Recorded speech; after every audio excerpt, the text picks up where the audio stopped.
আজি 10 বছৰে বিজেপিয়ে ভোট চুৰ কৰিয়ে গাদীত বহি আছিল। আজি এই কথা সত্য প্ৰমাণিত হৈছে। सरकार में कौन है सर?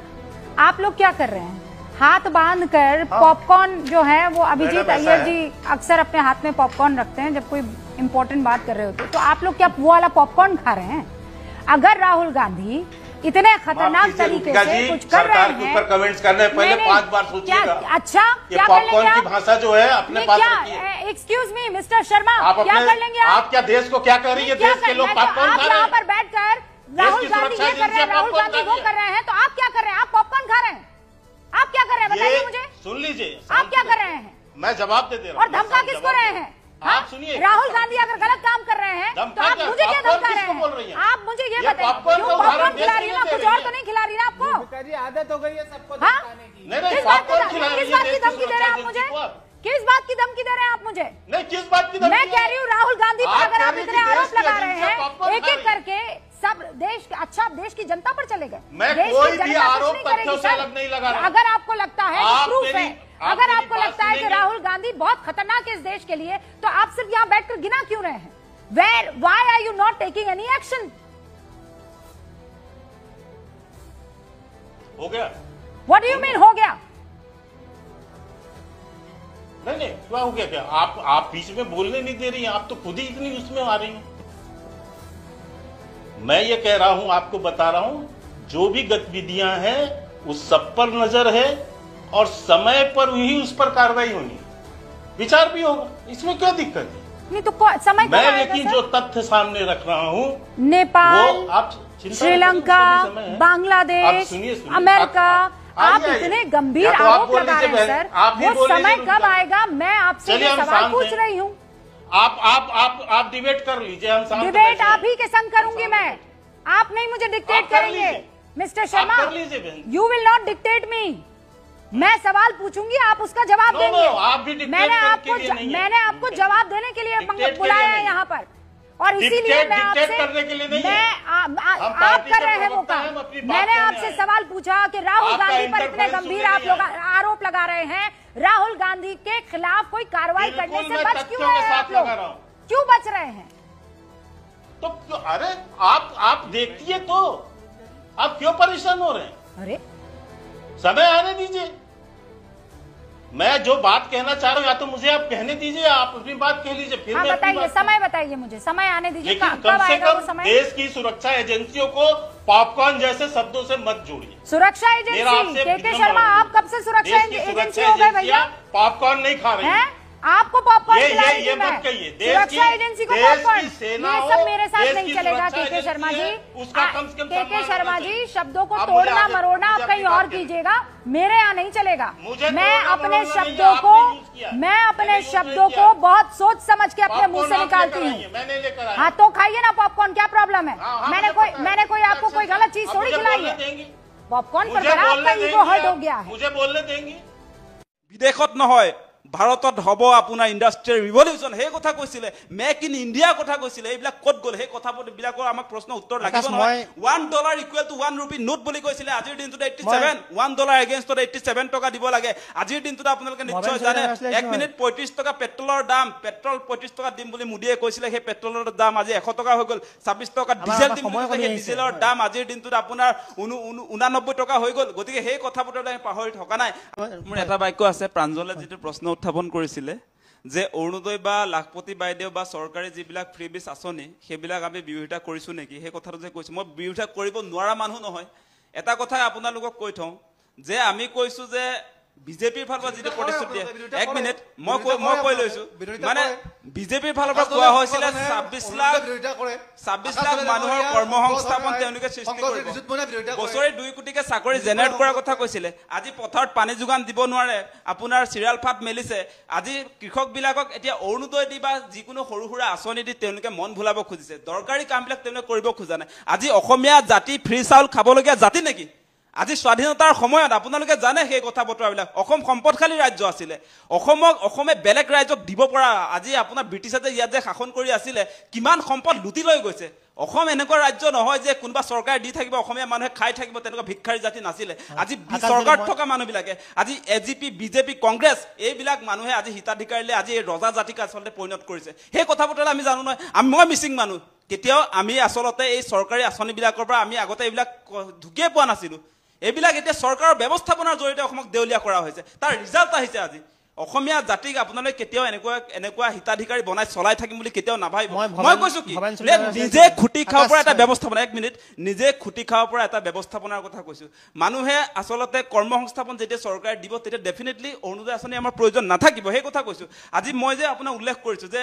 বিজেপি চৰকাৰৰ ফালৰ পৰা কৰ্মসংস্থাপনৰ কাৰণে পৰ্যটন উদ্যোগটোৰ কাৰণে তেওঁলোকে কেই টকা বাজেটত ধাৰ্য কৰিছে আজি শিক্ষা স্বাস্থ্যৰ কাৰণে কেই টকা তেওঁলোকে বাজেটত ধাৰ্য কৰিছে আজি যিমান ফ্ৰী বিচ আপোনালোকে চাব অৰুণোদয়ৰ কাৰণে যিটো সময়ত আপোনাৰ 5,000 কোটি টকা আছুতীয়াকৈ তেওঁলোকে ধাৰ্য কৰিব পাৰে আজি লাখপতি বাইদেউৰ কাৰণে 3,500 কোটি টকা তেওঁলোকে ধাৰ্য কৰিব পাৰে সেই সময়ছোৱাত আপুনি পৰ্যটন উদ্যোগৰ কাৰণে কেই টকা ধাৰ্য কৰিলে এই সময়ছোৱাত এগ্ৰিকালচাৰ ৰিভলিউচনৰ কাৰণে কৃষকৰ কাৰণে কেই টকা ধাৰ্য কৰিলে যিটোৰ জৰিয়তে অসমৰ কৃষকে নিজে উৎপাদন কৰিলেহেঁতেন অসম আচলতে আপোনাৰ এই মানুহবিলাক আমাৰ যিবিলাক এতিয়া বিজেপি চৰকাৰ আপোনালোকে দেখিছে যে গাঁওবিলাকলৈ আপোনালোকে যদি চাই গাঁৱত এতিয়া মানুহ নাপায় এতিয়া সব আপোনাৰ সাউথ ইণ্ডিয়ান ষ্টেটবিলাকলৈ গুচি গৈছে কৰ্মসংস্থাপন নাপায় অসমত কৰ্মসংস্থাপন দিয়া কথা আছিলে আজি চেন্নাই বেংগলোৰ কেৰেলা মহাৰাষ্ট্ৰ তালৈ কিয় গুচি গৈছে সেই বেছিক কথাবিলাক আপোনালোকে বুজি লওক গতিকে সঁচাকৈ কৈছো বিজেপিয়ে যিবিলাক কথাক লৈ ইতিমধ্যে আপোনালোকক ব্লেকমেইল কৰি আছে মই সেই কথাটোৱে কৈছো যে কৰ্মসংস্থাপন কৰিব নোৱাৰিহে ফ্ৰী বিচ দিবলগীয়া হৈছে কৰ্মসংস্থাপনৰ ব্যৱস্থাপনাৰ প্ৰতিশ্ৰুতি আছিলে ইভেন প্ৰধানমন্ত্ৰী মোদীয়ে বছৰেকত 2 কোটি চাকৰি জেনেৰেট উদ্ভাৱন কৰাৰ কথা কৈছিলে বিদেশত নহয় ভাৰতত হ'ব আপোনাৰ ইণ্ডাষ্ট্ৰিয়েল ৰিভলিউচন সেই কথা কৈছিলে মেক ইন ইণ্ডিয়া কথা কৈছিলে এইবিলাক ক'ত গ'ল সেই কথাবিলাকৰ আমাক প্ৰশ্ন উত্তৰ লাগিব নহয় $1 ইকুৱেল টু 1 ৰুপি নোট বুলি কৈছিলে আজিৰ দিনটোত 87 $1 এগেইনষ্টত 87 টকা দিব লাগে আজিৰ দিনটোত আপোনালোকে নিশ্চয় জানে 1 মিনিট 35 টকা পেট্ৰলৰ দাম পেট্ৰল 35 টকা দিম বুলি মোদীয়ে কৈছিলে সেই পেট্ৰলৰ দাম আজি 100 টকা হৈ গ'ল 26 টকা ডিজেল দিম বুলি সেই ডিজেলৰ দাম আজিৰ দিনটোত আপোনাৰ 89 টকা হৈ গ'ল গতিকে সেই কথাবোৰ আমি পাহৰি থকা নাই আজি যি ধৰণে এফালৰ পৰা আমাৰ মূল ইস্যুবিলাক ডাইভাৰ্ট কৰিব কাৰণে তেওঁলোকে চেষ্টা কৰিছে সেই কথা কিন্তু অসমবাসী ৰাইজে তিলকে ভুগি আছে উচিত সময়ত প্ৰত্যুত্তৰ দিব তাৰ কাৰণে সাজু থাকক কেতিয়াও নাভাবিব আৰু আপোনালোকে যিটো কথা কৈছে যে আপোনাৰ মোৰ এনেকুৱা কথা ক'ব মন যায় গাত নাই চালবাকলি মদ খাই তিনতে গেলি ভাৰতৰ জনতাক নিৰাপত্তা দিব পৰা নাই এতিয়া এই মুহূৰ্তত তেওঁলোকে বিদেশী মানুহৰ নিৰাপত্তা দিম বুলি তেওঁলোকে ইয়াত জহাই ফুৰিছে নিজৰ ঘৰখন চলাব পাৰে নাই আপোনালোকে আজি বিজেপিৰ ৰাষ্ট্ৰীয় নেতৃত্ব আৰু অসমৰ ৰাজ্যিক নেতৃত্বক প্ৰশ্ন উত্থাপন কৰিছো নিজৰ দেশখন আগুৱাই লৈ যাবৰ কাৰণে কি কৰিছে আপোনাৰ কিমান লাখ লাখ মানুহ আজিৰ দিনটোৰ ৰাজপথত আপোনাৰ এই গুৱাহাটী দি আপুনি আহিব খানাপাৰাৰ পৰা মই এতিয়া এই ষ্টুডিঅ'ত পোৱালৈকে কিমান মানুহে হাত পাতিলে মোৰ পৰা যে গাড়ীখন লৈ আহিছিলো ৰাস্তাত আপোনাৰ ফ্লাইঅভাৰ তলে তলে এই খুজনীয়া মানুহবিলাকৰ ব্যৱস্থাপনা কৰিলে নে আপোনালোকে কিমান আছে ৰেলৱে ষ্টেচন বিলাকত যাওক বাছ ষ্টপ বিলাকত যাওক তাত দেখোন গোটেই আমাৰ খিলঞ্জীয়া মানুহ আছে তাতে হাত পাতি আছে তেওঁলোকৰ ব্যৱস্থাপনা কোনে কৰিব সেই প্ৰশ্নৰ উত্তৰ দিয়ক প্ৰথমতে হয় অসমৰ চৰকাৰ ইতিমধ্যে কাম কৰি আছে আৰু চাব আপোনালোকে কোনোপধ্যে অসমৰ বা ভাৰতবৰ্ষৰ যিসমূহ আমাৰ ডেভেলপমেণ্টেল ইছ্যু কিন্তু আপোনালোকে নকয় আপোনালোকে চাব অসমত ডেভেলপমেণ্ট হোৱাৰ কাৰণে অসম আপোনাৰ দুখীয়া ৰাজ্যৰ তালিকাত সোমাই গ'ল আজি আপোনালোকে নিশ্চয় দেখিছে যে আমাৰ 28খন ৰাজ্যৰ ভিতৰত আজি অসমৰ স্থান 26 নম্বৰ গতিকে আজিৰ দিনটোৰ উন্নয়নৰ কথা প্ৰাঞ্জল কলিতাই কেনেকে ক'ব পাৰিছে আজি আপোনালোকে নিশ্চয় দেখিছে যিটো সময়ত বিজেপিয়ে অসমক ভাৰতৰ 5খন উন্নত ৰাজ্যৰ তালিকালৈ লৈ যাম বুলি কৈ আছে সেই সময়ছোৱাত উন্নত ৰাজ্যৰ তালিকাটো বাদ দিলে দুখীয়া ৰাজ্যৰ তালিকাত অনুন্নত ৰাজ্যৰ তালিকাত আজি হিমন্ত বিশ্ব শৰ্মাই অসমক ভৰাই দিলে গতিকে উন্নয়নৰ কথা বিজেপিয়ে কেতিয়াও কোৱা উচিত নহয় উন্নয়নৰ কথা আমি পাতিম এতিয়া আপুনি আজি কওক যে অসমৰ ক্ষেত্ৰত স্বাস্থ্য কেই নম্বৰ স্থানত আছে আজি শিক্ষা কেই নম্বৰ স্থানত আছে সেই কথাবিলাক কওক আজি জনমূৰি আয় অসমৰ কিমান সেই কথাবিলাক উন্নয়নৰ কথা পাতক না আপুনি মোৰ লগত এনেকুৱা বেলেগ কেতিয়াও নক'ব যিটো সময়ত তেওঁলোকে আপোনালোকে নিশ্চয় দেখিছে উন্নয়ন বুলি ইয়াত তালপাল লগাই ফুৰিছে সেই সময়ত অসমৰ অৱস্থা আজি নীতি আয়োগে প্ৰকাশ কৰিছে নীতি আয়োগৰ ৰিপৰ্টত আহি গ'ল অসম একেবাৰে শেষৰ ফালে আজি 26 নম্বৰ স্থানত আছে আজি 25 নম্বৰ স্থানত আপোনাৰ শিক্ষা আছে তাৰ পাছত প্ৰাঞ্জল কলিতা নামৰ এই মানুহজনে কিবিলাক কথা কৈছে আপোনালোকে নিজক সোধা ভাৰতীয় জনতা পাৰ্টিয়ে চৰকাৰী তথ্য প্ৰকাশ কৰিছে অসমৰ অৱস্থা বেয়া চৰকাৰী প্ৰকাশ হৈছে যে অসম শেষৰ ফালে আছে এই সময়ছোৱাত ডেভেলপমেণ্টৰ কথা ক'বলৈ আহে ডেভেলপমেণ্ট মানে কি আচলতে জানে নে নাজানে মানে উন্নয়ন মানে কি সেই কথাটো জানে নে নাজানে অসমৰ উন্নত ৰাজ্যৰ তালিকাত সোমোৱাৰ পাছত উন্নয়নৰ কথা কেনে হ'ব পাৰে সেই প্ৰশ্নটো আমি উত্থাপন কৰিছো যে নীতি আয়োগ এটা চৰকাৰী অনুষ্ঠান নীতি আয়োগত এতিয়া আপোনালোকে নিশ্চয় দেখা পালে যে অসমৰ স্থান 25 নম্বৰত আজি আপোনাৰ শিক্ষাৰ ক্ষেত্ৰত 26 নম্বৰত গতিকে ধাৰাবাহিকভাৱে 2021 চনৰ পৰা যিটো সময়ৰ পৰা মুখ্যমন্ত্ৰীয়ে অসমক ভাৰতৰ 5খন উন্নত ৰাজ্যৰ তালিকালৈ লৈ যাম বুলি কৈ আছিলে এই সময়ছোৱাত ধাৰাবাহিকভাৱে অসমৰ ফলাফল শেষৰ ফালে আছে এই মুহূৰ্তত তেওঁ ডেভেলপমেণ্টৰ কথা ক'বলৈ আছিল ক'ত অধিকাৰ পালে আজি নীতি আয়োগৰ ফলাফলত কৈছে একদম একেবাৰে অৱস্থা শোচনীয় অসমৰ ফলাফল বেয়া অনুন্নত ৰাজ্যৰ তালিকাত সোমাই গ'ল আজি তাৰ পাছত তেওঁ ডেভেলপমেণ্টৰ কথা ক'বলৈ আহে মুখ্যমন্ত্ৰী হিমন্ত বিশ্ব শৰ্মা অতি স্পষ্ট কথা তেওঁ যে ডেভেলপমেণ্টৰ কাৰণে একোজো আগবাঢ়িব পৰা নাই নীতি আয়োগৰ শেহতীয়া প্ৰতিবেদনে সেই কথা আজি স্পষ্ট কৰিছে আৰু অৰুণোদয় দি তেওঁ যদি ভাবিছে মুখ্যমন্ত্ৰীয়ে যদি হিতাধিকাৰী দি ফ্ৰীবিজ আঁচনিৰ জৰিয়তে অসমক উন্নয়ন কৰিম বুলি ভাবিছে তেনেহ'লে তেওঁ মূৰ্খৰ স্বৰ্গত বাস কৰিছে সেইকাৰণে এতিয়া ৰিজাল্টত ওলাই পৰিলে গোটেই কথা বতৰাবিলাক আজি যে আপোনাৰ হিতাধিকাৰী আঁচনিৰ জৰিয়তে অসম আগুৱাই নাযায় সেই কথাটো আজি স্পষ্ট হৈ গ'ল সেইকাৰণে আজি আপোনালোকে নিশ্চয় দেখিছে চৰকাৰে কৰিবলগীয়া কাম কাজ নকৰে আজি ভোট কিনিবৰ কাৰণে তেওঁলোকে যিকোনো ধৰণৰ পৰ্যায়ত আপোনাৰ হিতাধিকাৰী আঁচনি ৰূপায়ণ কৰিছে আজি আকাশ দলেৰ যি সংগঠন আকাশ দলেৰ সংগঠনে অসমত অৰুণোদয় নিবিচাৰে আজি আকাশ দলেৰ যি সংগঠন আজি আকাশ দলেৰ যি সংগঠন তেওঁলোকে অসমত যি আমি দিনটোত মহিলাসকলক স্বাৱলম্বী কৰাৰ কাৰণে যি মই অৰুণোদয় লাখ কোটি বাইদেউ বিৰোধিতা কৰিলেও মোৰ একো নাযায় মই ইলেকশ্যন খেলিবলগীয়া মানুহ নহয় মই মানুহে নিজে আচলতে নিজৰ ভৰিত থিয় দি আচলতে কৰ্মসংস্থাপনৰ জৰিয়তে মানুহে নিজৰ ঘৰ পৰিচালনা কৰাটো মই বিচাৰো মই কেতিয়াও আপোনাৰ এনেকৈ মানুহক কিনা কথাটো মানুহক মানে টকা দি কিনা যিটো পৰ্যায় তেওঁলোকে চলাইছে সেইটো মই মানি নলওঁ তেওঁ যিটো কথা কৈছে মোৰ একো দিগদাৰ নহয় আজি কৃষক মুক্তি সংগ্ৰাম সমিতিয়ে অৰুণোদয় যে দি আছে অৰুণোদয়টো দিব নালাগে বুলি ক'লে মোৰ কি লোকচান আছে মই ইলেকশ্যন খেলিম নেকি কাইলৈ মোৰ এইবিলাক কোনো কথা বতৰা নাই ৰাইজে নিজে নিজৰ ভৰিত থিয় হোৱা কৰ্মসংস্থাপনৰ ব্যৱস্থাপনা কৰিব পাৰে আজি চৰকাৰে নাজানে আজি হিমন্ত বিশ্ব শৰ্মাই নাজানে যে অসমৰ মানুহক কেনেকৈ ক'ত কৰ্মসংস্থাপন দিব তেওঁ আচলতে পৰ্যটনৰ ক্ষেত্ৰত কি কৰিব আজি এগ্ৰিকালচাৰৰ ক্ষেত্ৰত কি কৰিব আজি ব্যৱসায় বাণিজ্যৰ ক্ষেত্ৰত কি কৰিব আজি আপোনাৰ এই বিষয়বিলাক তেওঁলোকে নাজানে আজি এগ্ৰিকালচাৰ ৰিভলিউচনৰ কথা তেওঁলোকে নাজানে মানে মানুহক তেওঁলোকে হিতাধিকাৰী বনাই আপোনাৰ মানুহৰ ভোট ক্ৰয় কৰিব খুজিছে মই কৈ দিছো মই ডেফিনেটলি মই মানুহক ফ্ৰীবিজ সজোৱাটো কেতিয়াও নামানো কল্যাণকামী ৰাজ্যত হ'ব পাৰে কিছু সময়ৰ কাৰণে মানুহক আৰ্থিক অনাটনৰ পৰা দূৰ কৰা কিন্তু তাৰ মানে এইটো নহয় যে প্ৰতিজন মানুহক আপুনি এনেকে ভিক্ষাৰী বনাব সেই কথা কেতিয়াও নহয় এটা কথা অতি স্পষ্ট যিটো কথা কৈছে মোৰ কি আহে যায় মই এতিয়া ফ্ৰীবিজ আঁচনিবিলাক বিৰোধিতা কৰিলে অসমৰ ৰাইজে বেয়া পাব মই ইলেকশ্যন খেলিম নেকি মোৰ কোনো তাত আহে বা নাযায় মই কৈছো যে প্ৰতিজন মানুহক আচলতে কৰ্মসংস্থাপনৰ ব্যৱস্থাপনা কৰিব পাৰিলে ভাল সেই কথা মই কৈ আছো ৰাইজে যাতে আপোনাৰ প্ৰতিগৰাকী মানুহৰ হাতত এতিয়া চৰকাৰলৈ মানে আপোনাৰ বাট চাই থাকিব পাৰে মাহেকৰ মূৰত এই 1250 টকা আহিব বুলি এনেকুৱা পৰ্যায়ত গৈছেগে আজি অসমৰ মানুহ এতিয়া চাওক এতিয়া আৰু এটা দৰকাৰী কথা কৈ আছো অসমৰ আজি আপোনালোকে নিশ্চয় জানে যে মানুহৰ অৱস্থা বেয়া মানুহ কৰ্মসংস্থাপন দিব পৰা নাই বিজেপি চৰকাৰে মানে 26 লাখ নিবনুৱাৰ কৰ্মসংস্থাপনৰ কথা কৈছিলে কৰ্মসংস্থাপন দিব নোৱাৰি এতিয়া তেওঁলোকে হিতাধিকাৰী বনাইছে সেই কথা বতৰাবিলাক আছে নহয় এতিয়া আমাৰ কথা অতি স্পষ্ট যে আমি কৈছো যে কৰ্মসংস্থাপন দিব লাগে আজি কৰ্মসংস্থাপনৰ ব্যৱস্থা নকৰি তেওঁলোকে আপোনাৰ 1500-1200 আমাৰ কি মহিলাবিলাকৰ আপোনাৰ ভোটৰ মূল্য 1500 টকা নেকি সেই কথা নহয় গতিকে এনেকুৱা ধৰণৰ কথা বতৰাৰ জৰিয়তে কোনো কাৰণতে সেইকাৰণে আজি অসম আগুৱাই গৈছে অৰুণোদয় দিয়াৰ কাৰণে আজি অসম আগুৱাই গৈছে লাখপতি বাইদেউ দিয়াৰ কাৰণে আজি শেষৰ তালিকাত আহি গ'ল আজি গতিকে এই কথা বতৰাবিলাক আপোনালোকে চাওক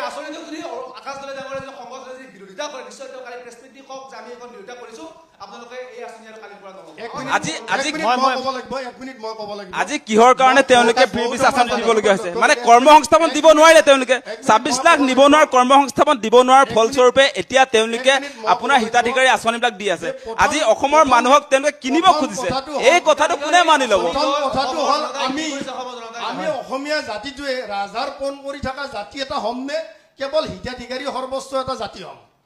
কেৱল আমি যদি ভাবো যে আমি অৰুণোদয় দিছো নিযুত মইনা দিছো মহিলা উদ্যমিতা দিছো এনেকুৱা ধৰণৰ আঁচনি 1220 টকা নহয় 12050 টকা দিয়ক আমি স্বাগতম জনাইছো কাৰণ আমাৰে মা ভনী আমাৰে কোনোবাই পাইছে আমি স্বাগতম জনাইছো কিন্তু কথা কেৱল যদি ৰাজনৈতিক মুনাফাৰ বাবে যদি এই হিতাধিকাৰীৰ সৰ্বোচ্চ জাতি এটা কৰি নীতি আয়োগৰ দেখা পাইছে আপোনালোকে অসম কিমান তলত স্বাস্থ্যৰ ক্ষেত্ৰত শিক্ষাৰ ক্ষেত্ৰত কেৱল মাত্ৰ চমক সৃষ্টি কৰাৰ কাৰণে কেইটামান ডাঙৰ ডাঙৰ বিল্ডিং হ'লে অসমৰ উন্নয়ন নুবুজায় কেৱল মাত্ৰ কেইখনমান ডাঙৰ ডাঙৰ ফ্লাইঅভাৰ হ'লে অসমৰ উন্নয়ন নুবুজায় উন্নয়ন তেতিয়াই হ'ব যেতিয়া জাতিটোৱে ৰাজহাড় পণ কৰি থিয় কৰিব পাৰিব মোৰ এটা বাক্য আছে প্ৰাঞ্জলে যিটো প্ৰশ্ন উত্থাপন কৰিছিলে যে অৰুণোদয় বা লাখপতি বাইদেউ বা চৰকাৰী যিবিলাক ফ্ৰী বিচ আঁচনি সেইবিলাক আমি বিৰোধিতা কৰিছো নেকি সেই কথাটো যে কৈছো মই বিৰোধিতা কৰিব নোৱাৰা মানুহ নহয় এটা কথা আপোনালোকক কৈ থওঁ যে আমি কৈছো যে বিজেপিৰ ফালৰ পৰা যিটো প্ৰতিশ্ৰুতি এক মিনিট মই কৈ লৈছো মানে বিজেপিৰ ফালৰ পৰা কোৱা হৈছিলে 26 লাখ মানুহৰ কৰ্মসংস্থাপন তেওঁলোকে সৃষ্টি কৰিব বছৰি 2 কোটিকে চাকৰি জেনেৰেট কৰাৰ কথা কৈছিলে আজি পথাৰত পানী যোগান দিব নোৱাৰে আপোনাৰ চিৰিয়াল ফাট মেলিছে আজি কৃষকবিলাকক এতিয়া অৰুণোদয় দি বা যিকোনো সৰু সুৰা আঁচনি দি তেওঁলোকে মন ভুলাব খুজিছে দৰকাৰী কামবিলাক তেওঁলোকে কৰিব খোজা নাই আজি অসমীয়া জাতি ফ্ৰী চাউল খাবলগীয়া জাতি নেকি আজি স্বাধীনতাৰ সময়ত আপোনালোকে জানে সেই কথা বতৰাবিলাক অসম সম্পদশালী ৰাজ্য আছিলে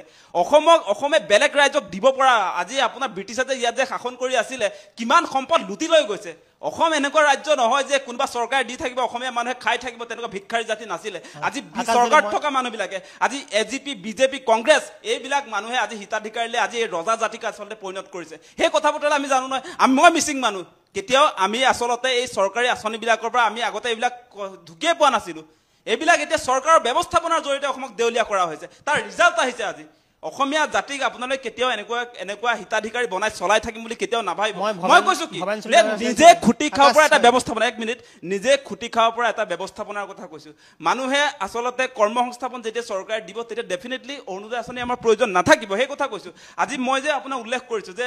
বিজেপি চৰকাৰৰ ফালৰ পৰা কৰ্মসংস্থাপনৰ কাৰণে পৰ্যটন উদ্যোগটোৰ কাৰণে তেওঁলোকে কেই টকা বাজেটত ধাৰ্য কৰিছে আজি শিক্ষা স্বাস্থ্যৰ কাৰণে কেই টকা তেওঁলোকে বাজেটত ধাৰ্য কৰিছে আজি যিমান ফ্ৰী বিচ আপোনালোকে চাব অৰুণোদয়ৰ কাৰণে যিটো সময়ত আপোনাৰ 5,000 কোটি টকা আছুতীয়াকৈ তেওঁলোকে ধাৰ্য কৰিব পাৰে আজি লাখপতি বাইদেউৰ কাৰণে 3,500 কোটি টকা তেওঁলোকে ধাৰ্য কৰিব পাৰে সেই সময়ছোৱাত আপুনি পৰ্যটন উদ্যোগৰ কাৰণে কেই টকা ধাৰ্য কৰিলে এই সময়ছোৱাত এগ্ৰিকালচাৰ ৰিভলিউচনৰ কাৰণে কৃষকৰ কাৰণে কেই টকা ধাৰ্য কৰিলে যিটোৰ জৰিয়তে অসমৰ কৃষকে নিজে উৎপাদন কৰিলেহেঁতেন অসম আচলতে আপোনাৰ এই মানুহবিলাক আমাৰ যিবিলাক এতিয়া বিজেপি চৰকাৰ দিনত আপোনালোকে দেখিছে যে গাঁওবিলাকলৈ আপোনালোকে যদি চাই গাঁৱত এতিয়া মানুহ নাপায় এতিয়া সব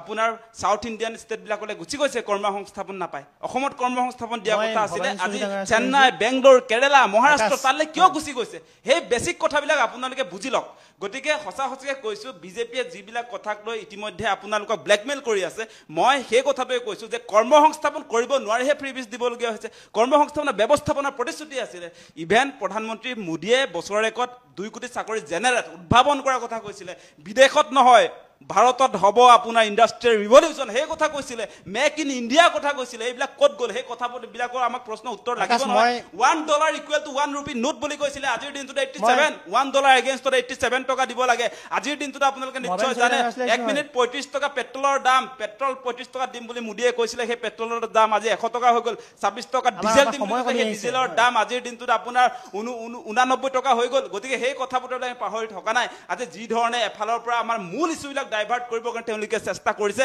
সেই কথা কিন্তু অসমবাসী ৰাইজে তিলকে ভুগি আছে উচিত সময়ত প্ৰত্যুত্তৰ দিব তাৰ কাৰণে সাজু থাকক কেতিয়াও নাভাবিব আৰু আপোনালোকে যিটো কথা কৈছে যে আপোনাৰ মোৰ এনেকুৱা কথা ক'ব মন যায় গাত নাই চাল বাকলি মদ খাই তিনতে গেলি ভাৰতৰ জনতাক নিৰাপত্তা দিব পৰা নাই এতিয়া এই মুহূৰ্তত তেওঁলোকে বিদেশী মানুহৰ নিৰাপত্তা দিম বুলি তেওঁলোকে ইয়াত জহাই ফুৰিছে নিজৰ ঘৰখন চলাব পাৰে নাই আপোনালোকে আজি বিজেপিৰ ৰাষ্ট্ৰীয় নেতৃত্ব আৰু অসমৰ ৰাজ্যিক নেতৃত্বক প্ৰশ্ন উত্থাপন কৰিছো নিজৰ দেশখন আগুৱাই লৈ যাবৰ কাৰণে কি কৰিছে আপোনাৰ কিমান লাখ লাখ মানুহ আজিৰ দিনটোৰ ৰাজপথত আপোনাৰ এই গুৱাহাটী দি আপুনি আহিব খানাপাৰাৰ পৰা মই এতিয়া এই ষ্টুডিঅ'ত পোৱালৈকে কিমান মানুহে হাত পাতিলে মোৰ পৰা যে গাড়ীখন লৈ আহিছিলো ৰাস্তাত আপোনাৰ ফ্লাইঅভাৰ তলে তলে এই খুজনীয়া মানুহবিলাকৰ ব্যৱস্থাপনা কৰিলে নে আপোনালোকে কিমান আছে ৰেলৱে ষ্টেচন বিলাকত যাওক বাছ ষ্টপ বিলাকত যাওক তাত দেখোন গোটেই আমাৰ খিলঞ্জীয়া মানুহ আছে তাতে হাত পাতি আছে তেওঁলোকৰ ব্যৱস্থাপনা কোনে কৰিব সেই প্ৰশ্নৰ উত্তৰ দিয়ক প্ৰথমতে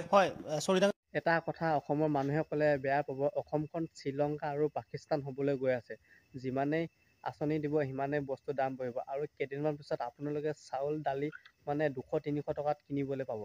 তাৰ ফলত কি হ'ব অসমৰ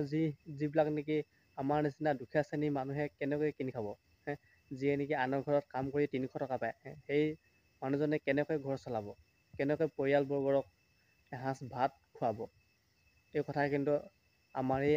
আঁচনি লোৱা মহিলাসকলে বা পুৰুষসকলে কিন্তু বুজি পোৱা নাই। যেতিয়া নেকি অসমখন শ্ৰীলংকা হ'বগৈ তেতিয়ালৈ মানে বহুত দেৰি হৈ যাব বুজি পোৱালৈ। এতিয়াই অসমৰ ৰাইজে বুজি পাব হ'ল এই আঁচনিৰ নামত যে অসমখন মানে কেনেকৈ ধাৰুৱা হৈ গৈছে, এই কথা অসমৰ ৰাইজে কেতিয়া বুজিব। অসমখন শ্ৰীলংকা হ'বলৈ গৈ আছে আৰু বেছি দিন নাই। আপোনালোকে গম পায়নে? মিঠাতেল 200-300 টকা কিনি খাব লাগিব লিটাৰ, চাউল 60-70 টকা 100 টকা পৰ্যন্ত আপোনালোকে কিনি খাব লাগিব। আৰু কেইবছৰমানৰ পিছত শ্ৰীলংকা হ'বলৈ গৈ আছে আৰু বেছি দিন নাই। এইবিলাক কথা ক'লে কিন্তু অসমৰ ৰাইজে কিন্তু বেয়া পায়।